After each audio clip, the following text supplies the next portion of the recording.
حضرت ابراہیم علیہ السلام ایک ایسی قوم میں پیدا ہوئے جو بتوں کی پوجا کرتے تھے۔ انہوں نے اپنی قوم سے پوچھا، کیا یہ بت تمہیں کوئی فائدہ یا نقصان پہنچا سکتے ہیں؟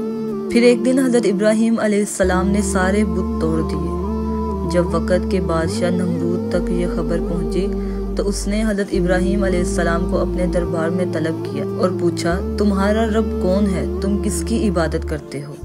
حضرت ابراہیم نے نمرود سے کہا کہ میرا رب وہ ہے جو زندگی دیتا ہے اور موت دیتا ہے، جو دن کو رات میں اور رات کو دن میں تبدیل کرتا ہے۔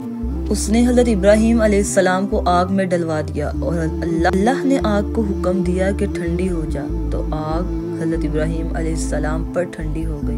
ابراہیم علیہ السلام نے کہا کہ میرا رب وہ ہے جس نے سورج چاند تاروں کو بنایا ہے۔ پھر جب حضرت اسماعیل علیہ السلام بڑے ہوئے تو حضرت ابراہیم نے حضرت اسماعیل علیہ السلام کے ساتھ مل کر کعبہ کی تعمیر کی۔